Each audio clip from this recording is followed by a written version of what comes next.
Hello everyone, welcome back to RD classes. Today we will discuss the topic price elasticity of demand. Price elasticity of demand के बारे में आज discuss करेंगे। उससे पहले थोड़ा सा डिमांड के बारे में जान लेते हैं। जो डिमांड होता है वो एक फ्लो कंसेप्ट होता है। एक दो कंसेप्ट होते हैं, एक डिमांड होता है, एक क्वांटिटी डिमांड होता है। जो डिमांड होता है, डिमांड में जो चेंज आता है वो कब आता है, जब अदर फैक्टर्स में चेंज आता है। और जब हम बात करते हैं कि क्वांटिटी डिमांड में कितना चेंज आ रहा है, तो वो सिर्फ प्राइस की वजह से आता है। हमारे पास दो तरह के कॉन्सेप्ट है। एक है हमारे पास क्वांटिटी डिमांड और एक है हमारे पास डिमांड। जब क्वांटिटी डिमांड की हम बात करते हैं तो हम बात करते हैं कि जब क्वांटिटी डिमांड में जो चेंज आता है वो सिर्फ हमारा प्राइस की वजह से आता है, जब प्राइस चेंज होता है। एंड हमें पता लॉ ऑफ डिमांड है, वो क्या कहता है कि जो रिलेशन होता है between the price and the quantity demand, वो नेगेटिव रिलेशन होता है। इट मीन्स कि when price increases then demand decreases for a particular commodity. Okay, and if price decreases then demand for a commodity increases. And when we talk about demand only demand, तो हम बात करते हैं कि जब इसमें change क्यों आता है, अदर फैक्टर्स की वजह से।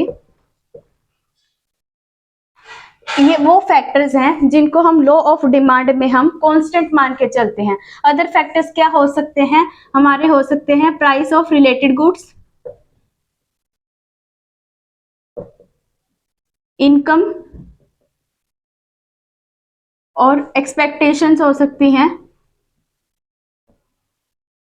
About the near future, and और हो सकता है हमारे टेस्ट एंड प्रेफरेंसेस। ये हमने बात की थी लास्ट टाइम की क्वांटिटी डिमांड और डिमांड के बारे में। अब जो डिमांड है ये सिर्फ हमें बताता है कि किस डायरेक्शन में चेंज आया है। जैसे क्वांटिटी डिमांड है, हमें बता रहा है कि अगर प्राइस बढ़ेगा तो डिमांड है वो हमारी कम होगी। हमें सिर्फ एक डायरेक्शन बताई गई है, बताता है क्वांटिटी डिमांड के जब प्राइस बढ़ने की वजह से डिमांड कम होगा। लेकिन हमें ये नहीं बताया जाता कि डिमांड कितनी कम होगी। उसके लिए प्राइस इलास्टिसिटी ऑफ डिमांड हम कंसेप्ट करेंगे। प्राइस इलास्टिसिटी ऑफ डिमांड हमें ये बताती है कि प्राइस बढ़ने की वजह से डिमांड में कितना कम होएगी डिमांड, और अगर प्राइस कम होता है तो डिमांड कितनी बढ़ेगी। तो जो प्राइस इलास्टिसिटी ऑफ डिमांड है ये भी कंसेप्ट मार्शल ने दिया है अपनी प्रिंसिपल्स ऑफ इकोनॉमिक्स की बुक में। एंड उसी में बताया गया है कि प्राइस इलास्टिसिटी ऑफ डिमांड हमें एक्सटेंट बताती है, एक एक्सटेंट की कितनी बढ़ेगी। यानी कि जो प्राइस इलास्टिसिटी ऑफ डिमांड है वो एक क्वांटिटेटिव कंसेप्ट है। हम उस नंबर की फॉर्म में बता सकते हैं कि हमारी डिमांड है प्राइस बढ़ने की वजह से कितनी कम होएगी, और अगर प्राइस कम होता है तो हमारी डिमांड है वो कितनी इंक्रीज होएगी। अब जो प्राइस इलास्टिसिटी ऑफ डिमांड है इसे हम डिनोट करते हैं PED से। ये क्या होता है? Percentage change in quantity demand in response to percentage change in price।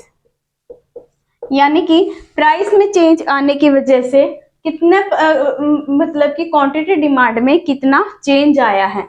I repeat कि प्राइस में चेंज आने की वजह से डिमांड में कितना चेंज आ रहा है, दिस इज हमारा प्राइस इलास्टिसिटी ऑफ डिमांड होता है। ये प्राइस इलास्टिसिटी ऑफ डिमांड का फॉर्मूला है, जिसे हम लिख सकते हैं डेल्टा पी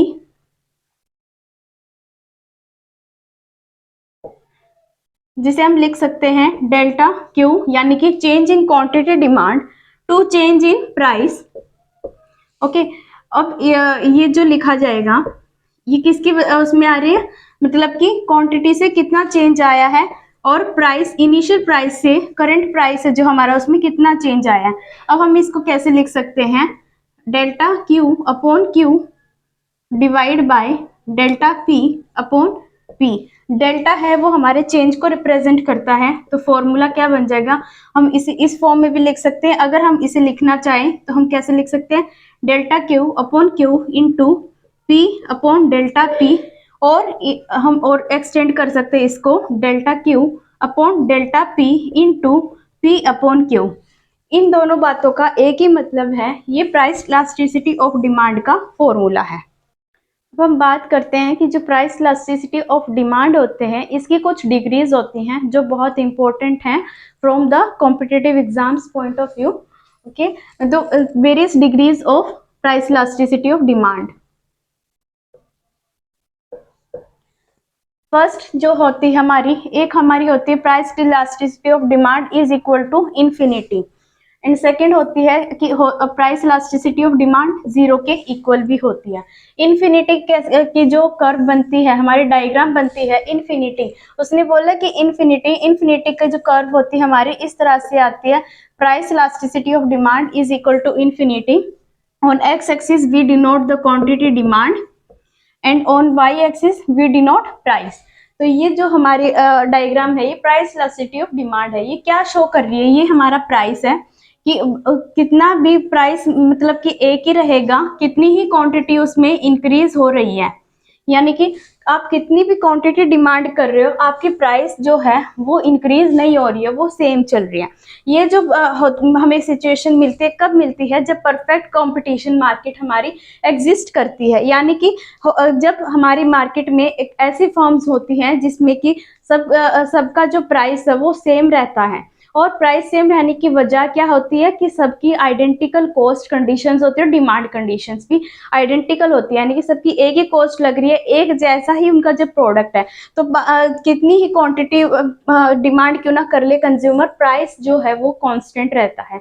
ये होती है हमारे price elasticity of demand is equal to infinity. And zero का केस जो बनता है वो वर्टिकल होता है, ठीक है। ये हमारा पैरेलल टू वाई एक्सिस होता है, on y-axis we denote price and on axis we denote quantity demand। ये क्या शो कर रहा है कि जो हमारी क्वांटिटी डिमांड है वो हमारी फिक्स है, चाहे प्राइस कितना इंक्रीज हो रही है, हमारे डिमांड में कोई चेंज नहीं आ रहा, ना हमारी जो डिमांड है प्राइस के बढ़ने से कम हो रही है, ना हमारी ज्यादा हो रही है, यानी कि जो हमारी डिमांड है वो हमारी कांस्टेंट है, वेदर प्राइस कितना भी इंक्रीज हो जाए हमारी जो डिमांड रहेगी वो चेंज नहीं होगी। ये कब पॉसिबल होता है, जो price elasticity of demand is equal to infinity है, ये जो डिग्री होती है हाईली इलास्टिक होती है, परफेक्टली इलास्टिक होती है हमारी, और जो price elasticity of demand is equal to zero, ये जो डिग्री होती है हम इसे बोलते हैं परफेक्टली इन इलास्टिक। ये कौन से केस में होती है, जो हमारी नेसेसिटीज होती हैं। नेसेसिटीज कैसे होगी, जैसे वाटर हो गया, सॉल्ट हो गया, जो बेसिक हमारी ग्रोसरीज की कह सकते हैं, वो पेरिशेबल गुड्स भी इसी में आते हैं, यानी कि वो गुड्स जो मतलब कि अगर हम वाटर का एग्जांपल लेते हैं, चाहे कितना ही प्राइस बढ़ जाए लेकिन हमें वाटर है जो हमारे सर्वाइवल के लिए ज़रूरी है। सॉल्ट है, नमक जो हर घर में यूज़ होता है, अगर उसका प्राइस कितना ही क्यों ना हाइक कर जाए लेकिन लोग उसे यूज करना नहीं छोड़ सकते, बिकॉज वो हमारी क्या है, एक नेसेसिटी है।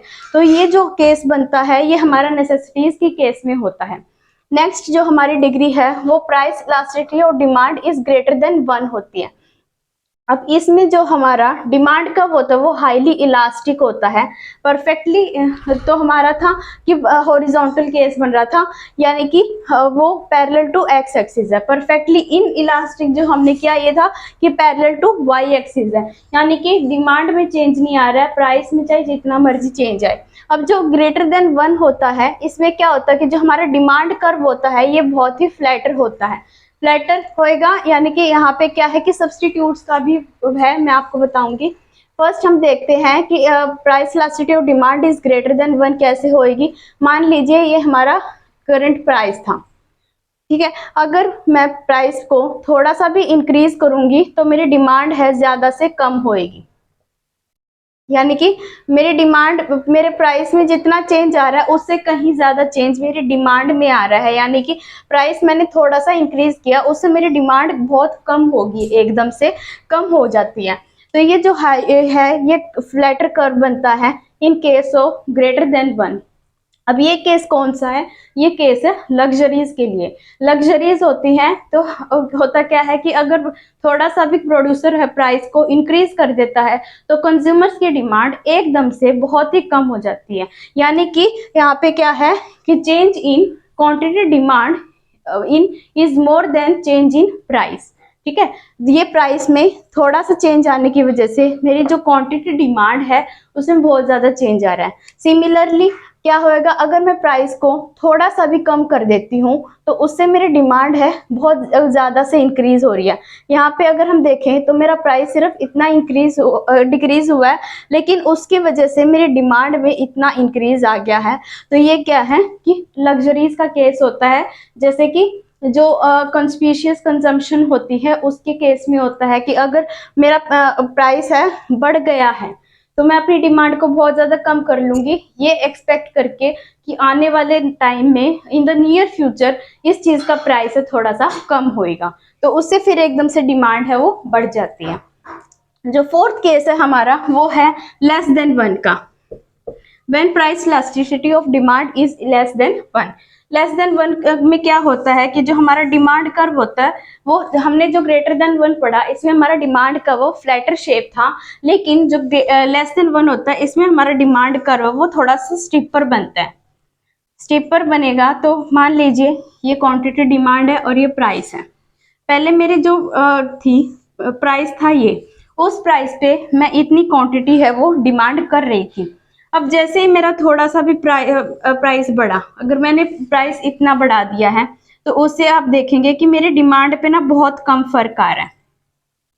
या मैं ये कहूँ कि अगर मैंने प्राइस है इतना कम कर दिया है, P2 पे आ गए हम, तो उससे जो मेरी डिमांड है वो एकदम से ज्यादा बढ़ रही है।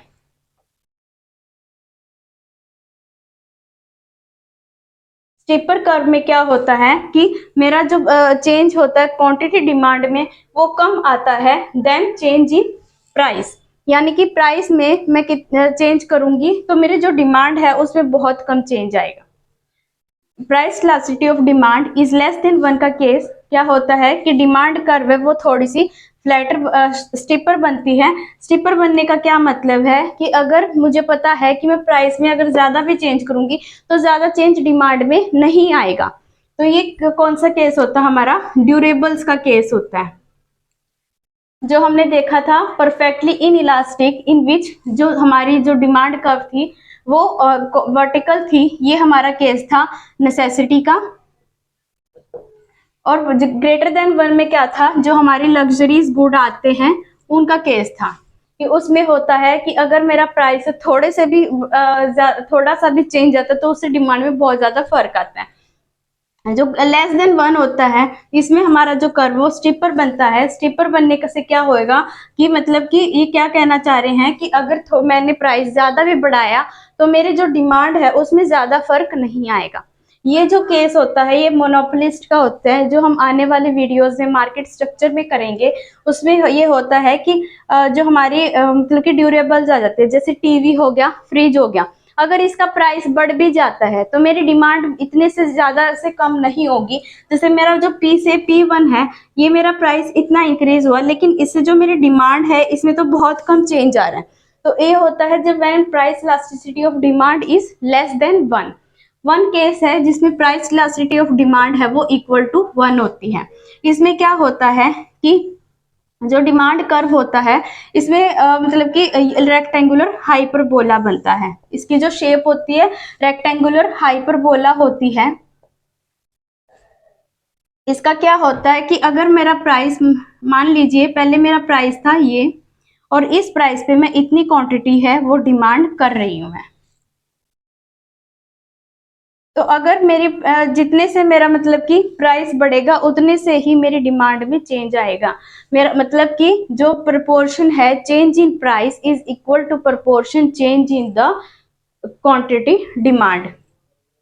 जैसे अगर मैं प्राइस इतना कम करती हूँ तो मेरी डिमांड में भी उतना ही चेंज आ रहा है। जितना प्राइस कम हुआ उतने से ही मेरी डिमांड है वो बढ़ी है, यानी कि जो दोनों का जो प्रोपोर्शन है वो इक्वल प्रोपोर्शन में हो रहे हैं।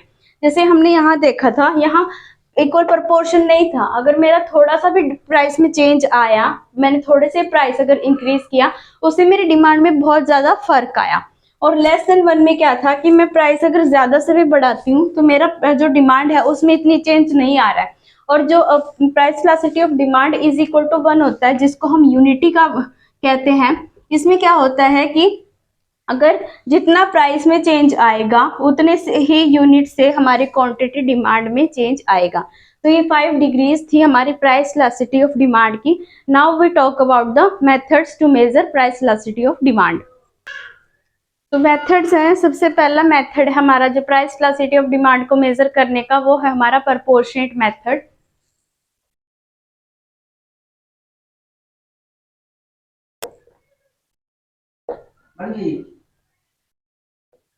प्रोपोर्शनेट मेथड है, ये भी हमारा मार्शल ने ही दिया है। मार्शल ने इसका जो फॉर्मूला है प्राइस इलास्टिसिटी ऑफ डिमांड को कैलकुलेट करने का, वो है कि percentage change in quantity demand to percentage change in price. जो हमने स्टार्टिंग में बात की थी कि प्राइस में चेंज आने की वजह से क्वांटिटी डिमांड में कितना चेंज आ रहा है, और इस फॉर्मूले के आगे हम एक नेगेटिव का साइन लगाते हैं। नेगेटिव जो साइन है ये क्या रिप्रेजेंट करता है, inverse relation between the price and quantity demand की। अगर प्राइस बढ़ेगा तो हमारी क्वांटिटी डिमांड कम होएगी, अगर प्राइस कम हुआ तो क्वांटिटी डिमांड बढ़ेगी। तो ये जो नेगेटिव साइन है ये हमारा रिप्रेजेंट करता है कि इनवर्स रिलेशनशिप है दोनों के बीच, प्राइस एंड क्वांटिटी डिमांड। अब हम इसको लिख सकते हैं, change in quantity demand to change in price into P upon Q. इस फॉर्मूले से हम जो है प्राइस इलास्टिसिटी ऑफ डिमांड को मेजर कर सकते हैं। नेक्स्ट हमारा मेथड है पॉइंट मेथड।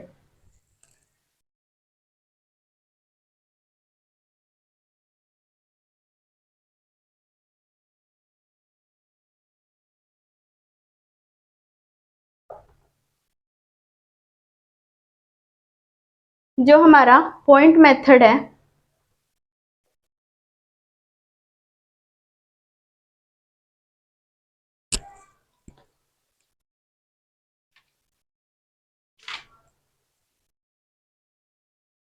पॉइंट मेथड में ये हमारा लीनियर डिमांड कर्व है। इस पे अलग अलग डिमांड कर्व के अलग अलग पॉइंट्स पे जो इलास्टिसिटीज होती हैं वो अलग होती हैं। जैसे अगर हम इस पॉइंट की बात करें, we call A point, B, C, D and ई।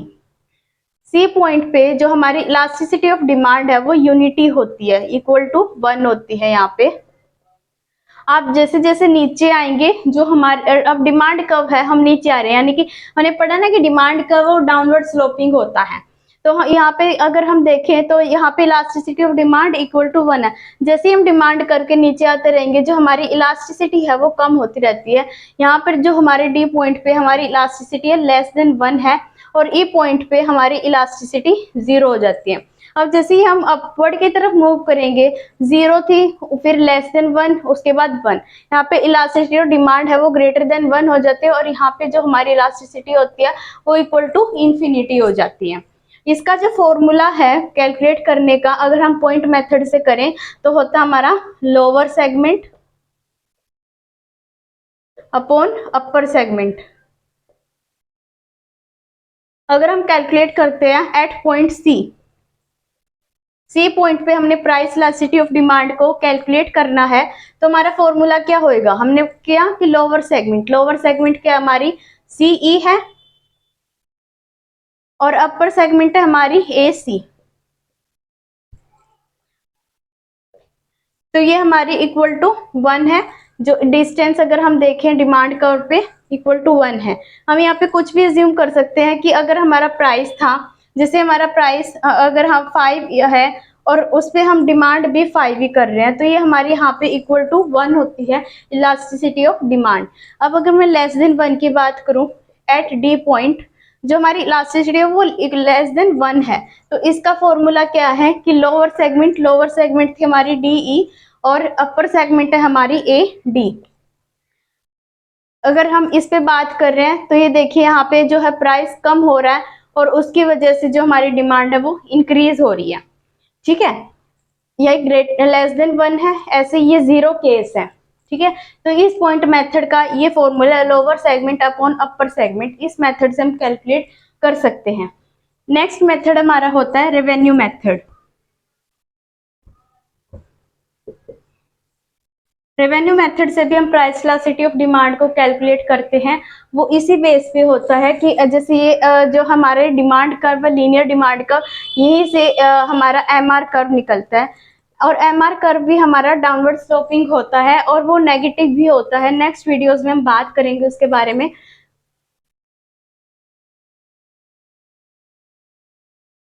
तो ये हमारा एमआर कर्व है। यहाँ पे अगर देखें तो जब हमारे इलास्टिसिटी ऑफ 1 है तो हमारा एमआर कर्व वो 0 है। जितना नीचे जा रहा है हमारा एमआर है वो नेगेटिव हो रहा है। और अबव पॉइंट सी हमारा जो एमआर है वो पॉजिटिव है। तो रेवेन्यू मेथड का जो फॉर्मूला है वो है प्राइस इलास्टिसिटी ऑफ डिमांड को कैलकुलेट करने के लिए A R upon A R minus M R. A R क्या है हमारा एवरेज रेवेन्यू है और एवरेज एम आर हमारा मार्जिनल रेवेन्यू है। एवरेज रेवेन्यू को ही हम क्या कहते हैं, हम इसे डिमांड कर्व भी कहते हैं। जो ये है हमारा डिमांड कर्व, इसको हम ए आर कर्व भी बोलते हैं। ओके, तो ये हम रेवेन्यू के क्लास में करेंगे। ए आर क्या होता है, revenue per unit of output. जितनी आउटपुट आप प्रोड्यूस कर रहे हो, एक यूनिट पे आपका क्या रेवेन्यू अर्न किया आपने, वो होता है एवरेज रेवेन्यू। और मार्जिनल रेवेन्यू क्या होता है कि अगर एक एडिशनल आउटपुट को आप बेच रहे हो तो उससे आपका कितना रेवेन्यू जनरेट होता है, वो होता है मार्जिनल रेवेन्यू। क्योंकि मार्जिनल रेवेन्यू क्या है, मार्जिनल किसको रिप्रेजेंट करता है, चेंज को रिप्रेजेंट करता है। अब हम करेंगे mid point method.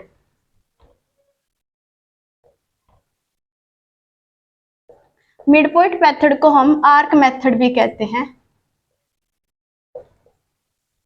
Mid point method हम कब यूज करते हैं, जब हमारी डिमांड में या प्राइस में लार्ज स्केल पे चेंज आता है, मतलब कि बहुत ज्यादा से चेंज आता है। मेरा प्राइस है बहुत ज्यादा से इंक्रीज हो रहा है और मेरी डिमांड है उस हिसाब से डिक्रीज हो रही है। ठीक है, जब लार्ज स्केल पे चेंज आता है तब हम इस मेथड को अप्लाई करते हैं।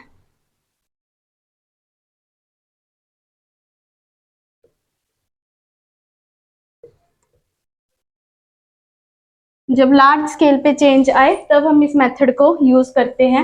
एंड इसका फॉर्मूला होता है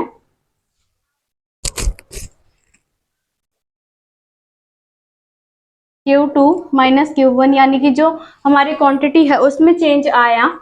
मिड पॉइंट है हमारा ये मेथड, इसे हम मिड पॉइंट भी कहते हैं। Q2 प्लस Q1 अपॉन 2, क्योंकि इस फॉर्मूले से A प्लस बी अपॉन 2, इसे हम मिड पॉइंट है वो कैलकुलेट करते हैं, जैसे हम कॉन्टिन्यूस सीरीज में करते हैं स्टैट्स में, डिवाइड बाय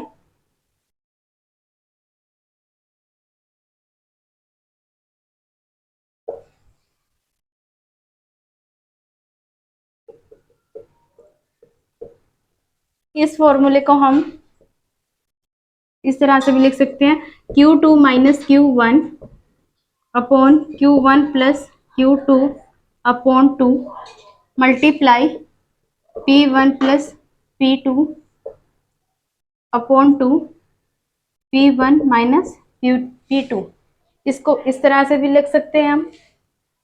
तो ये हमारा क्या है, यानी कि जो Q2 है और Q1, जो Q1 है ये हमारी इनिशियल क्वांटिटी डिमांड होती है जो हम कर रहे होते हैं, और इनिशियल प्राइस पे यानी कि P1 प्राइस पे हम कितनी क्वांटिटी डिमांड है वो कर रहे हैं। और Q2 क्या है कि प्राइस में चेंज आने की वजह से अब हम क्या करंटली, मतलब कि ये तो हमारा है ना प्रीवियस वाला जो हम कंजम्पशन कर रहे थे। अब अगर मेरा प्राइस में चेंज आता है, चेंज मान लीजिए P2 आ रहा है, तो उसकी वजह से मेरे डिमांड में कितना चेंज आ रहा है वो हम निकालते हैं। और यहाँ मिड पॉइंट मेथड इसीलिए बोलते हैं क्योंकि यहाँ पे जो डिमांड में जो चेंजेस आते हैं वो उनका मिड पॉइंट हमें निकालना पड़ता है। अब प्राइस इलास्टिसिटी ऑफ डिमांड है, जैसे अगर मैं ये कहूँ कि पहले जो प्राइस था वो मेरा 5 यूनिट्स था, 5 यूनिट्स पे मैं 10 यूनिट्स है वो डिमांड कर रही थी, इतनी क्वांटिटी में डिमांड कर रही थी, यानी कि ये क्या हुआ मेरा P1 हो गया और ये मेरी क्वांटिटी डिमांड 1 होगी।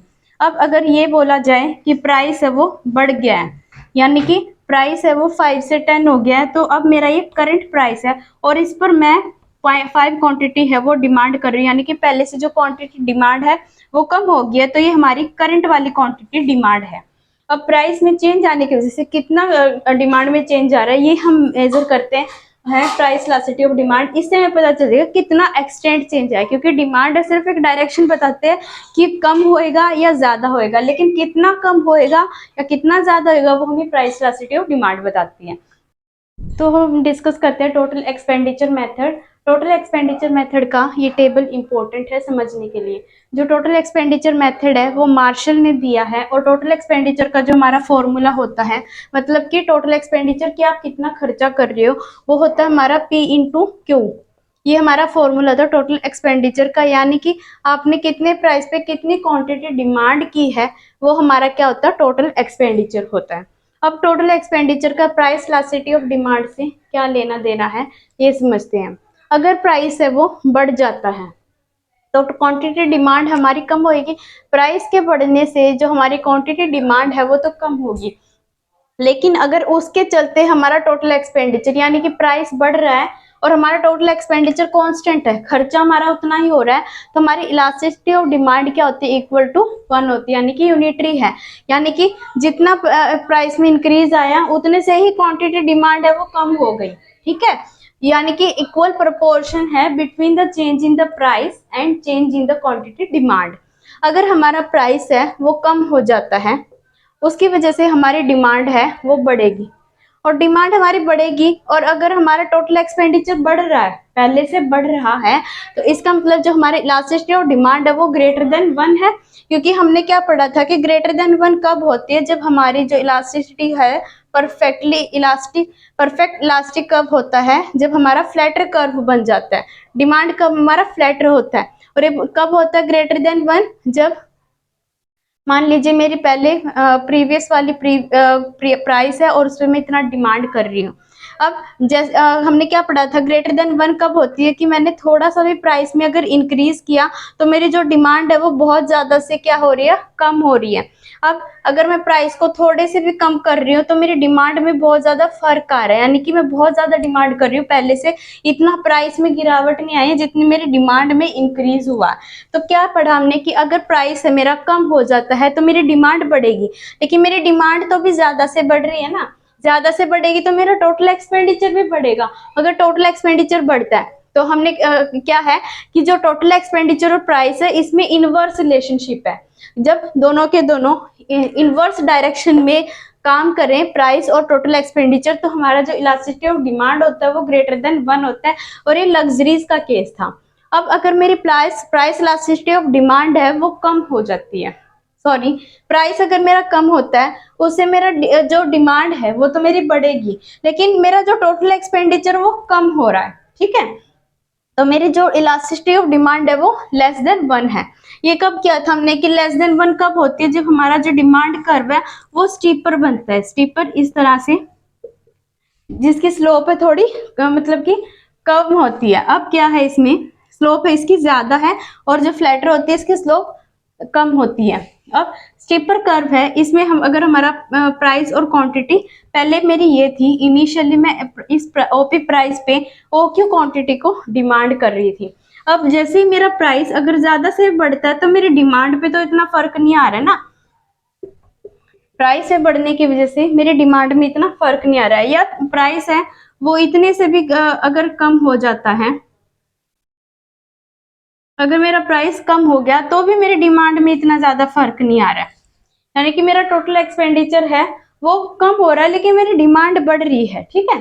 तो इसका मतलब क्या है कि पहले से मैं उसी उन्हीं पैसों में मैं ज्यादा खरीद पा रही हूँ, ठीक है, और इस वजह से मेरी बेसिक नीड कम एक्सपेंडिचर में पूरी हो रही है। तो ये जो टोटल एक्सपेंडिचर है, जब टोटल एक्सपेंडिचर और प्राइस सेम डायरेक्शन में काम करते हैं, अगर प्राइस डिक्रीज हो रहा है टोटल एक्सपेंडिचर भी डिक्रीज हो रहा है तो लेस देन 1 की सिचुएशन आती है। और अगर प्राइस मेरा अगर बढ़ जाता है उसकी वजह से मेरा टोटल एक्सपेंडिचर में इंक्रीज आता है तो भी वो लेस देन 1 का केस बनता है।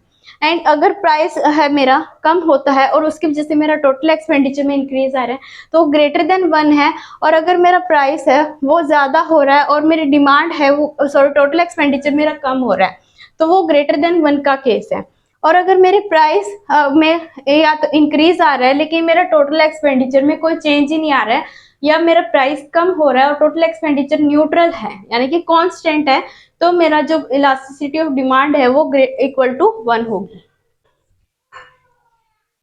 तो ये कुछ फैक्टर्स हैं जो प्राइस इलास्टिसिटी ऑफ डिमांड को क्या करते हैं, डिटरमाइन करते हैं। इस पर जो हमारी प्राइस इलास्टिसिटी है कैसे डिपेंड होती है हम पढ़ते हैं। फर्स्ट है हमारा अवेलेबिलिटी ऑफ सब्सटीट्यूट्स। अगर सब्सटीट्यूट्स अवेलेबल है, सब्सटीट्यूट्स क्या होते हैं, जो थोड़े से मतलब कि डिज़ाइन जो प्रोडक्ट है उसके डिज़ाइन में, उसकी पैकेजिंग में कोई थोड़ा बहुत डिफरेंस हो, यानी कि डिफरेंस एक जैसे होते हैं गुड्स, यानी कि अगर एक का प्राइस ज़्यादा हो जाए तो हम सब्सटीट्यूट कर जाते हैं दूसरे गुड पे जो वही सेम सेटिस्फेक्शन हमें दे सके। तो अगर मेरे सब्सटीट्यूट्स हैं अवेलेबल होंगे तो मेरी डिमांड की क्या होएगी, ग्रेटर देन 1 होएगी। यानी कि ग्रेटर देन 1 हमने पढ़ा था ना, फ्लैटर कर्व होती है।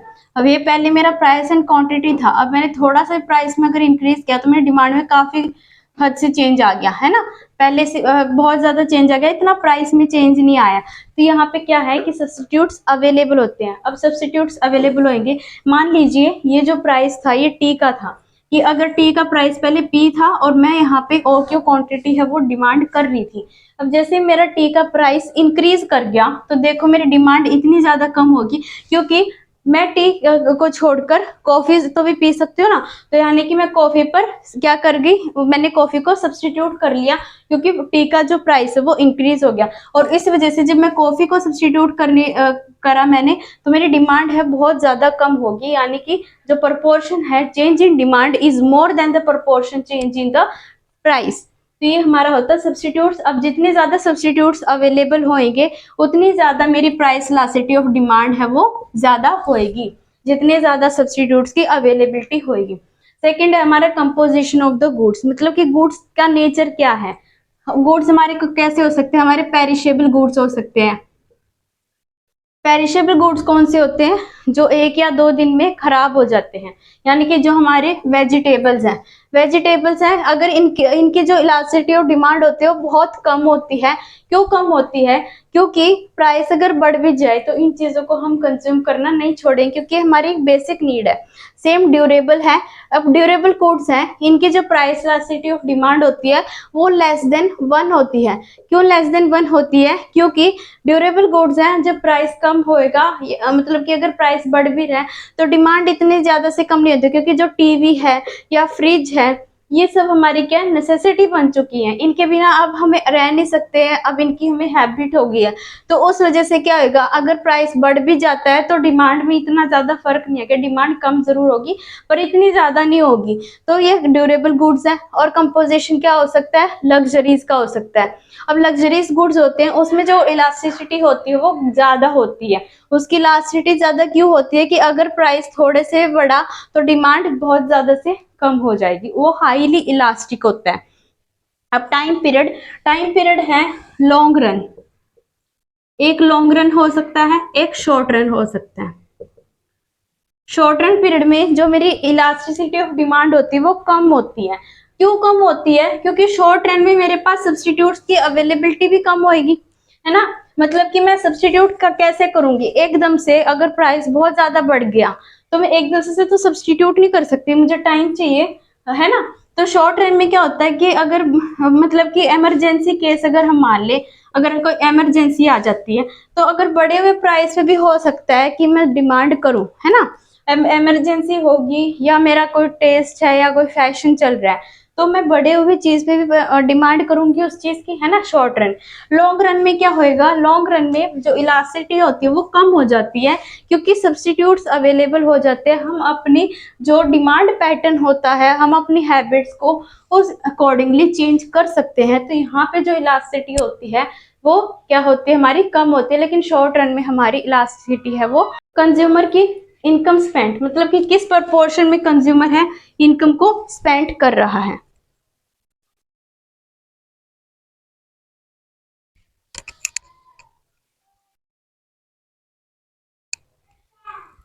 प्रपोर्शन मतलब कि किस प्रपोर्शन में कंज्यूमर अपनी इनकम को स्पेंड कर रहा है। अगर कंज्यूमर अपनी इनकम को ज्यादा स्पेंड करेगा तो वो मतलब कि लग्जरीज भी ज्यादा स्पेंड करने का क्या मतलब है, पहले तो अपनी नेसेसिटीज को पूरा करेगा। नेसेसिटीज अगर एक बार पूरी हो गई उसकी, उसके बाद वो ड्यूरेबल्स पे आएगा, ड्यूरेबल्स के बाद वो लग्जरीज पे आएगा। तो किस प्रपोर्शन में कंज्यूमर अपनी इनकम को स्पेंड कर रहा है। यानी कि अगर उसकी इनकम बढ़ेगी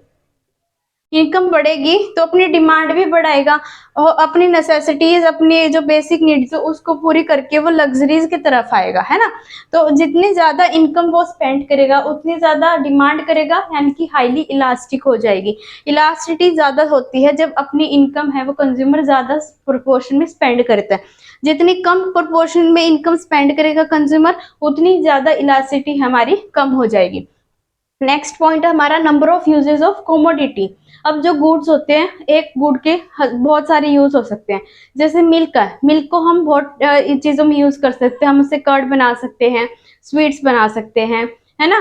काफी कुछ उसके यूजेस है मिल्क के। अब अगर मिल्क का जो प्राइस है वो क्या हो गया, हमारा बढ़ गया, तो उसकी इलास्टिसिटी है वो कम हो जाएगी। कैसे कम होगी, अगर मिल्क का प्राइस बढ़ गया तो मैं उसे सिर्फ उन्हीं चीजों में यूज करूंगी जो मोस्ट नेसेसरी है, यानी कि सर्वाइवल के लिए, है ना, कर्ड के लिए। इससे ज्यादा स्वीट्स है वो मैंने मतलब कि कैंसिल कर दूंगी उसको बनाना, क्योंकि अभी मिल्क का जो प्राइस है वो बढ़ा हुआ है। तो उस पे मैं जो डिमांड है वो अपनी कम कर दूंगी ना उस हिसाब से, और अपनी यूजेस भी कम कर दूंगी। तो यहाँ पे क्या होता है, इलास्टिसिटी है वो कम हो, हाईली इलास्टिक हो जाता है,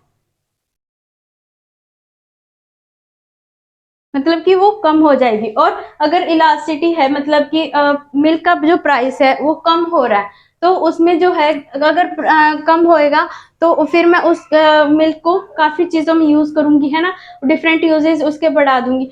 तो जो हमारे यूजेस होते हैं इस पे भी हमारे ये जो यूजेस है, हमें कितने यूज में लगाना है कमोडिटी को, वो भी हमारे प्राइस इलास्टिसिटी ऑफ डिमांड पे डिपेंड करता है। नेक्स्ट है हमारा कॉम्प्लीमेंट्रिटी। कॉम्प्लीमेंट्रिटी क्या होते हैं, वो दो गुड्स जो एक साथ ही उनकी डिमांड की जाती है। जैसे कि अगर मैं ये कहूँ कि पेन एंड इंक है,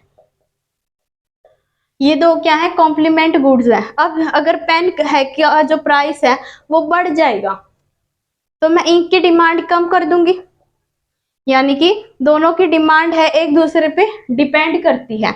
अगर इंक का प्राइस बढ़ जाता है तो मैं पेन की डिमांड ही कम कर दूंगी, यानी तो कॉम्प्लीमेंट्रिटी गुड्स हैं, इसमें भी हमारी प्राइस इलास्टिसिटी ऑफ डिमांड है, इसमें भी डिपेंड करती है कि गुड्स का नेचर क्या है। सब्सटीट्यूट हमने पढ़ लिया कि अगर सब्सटीट्यूट ज्यादा हुए तो जो प्राइस इलास्टिसिटी ऑफ डिमांड है वो ज्यादा होएगी।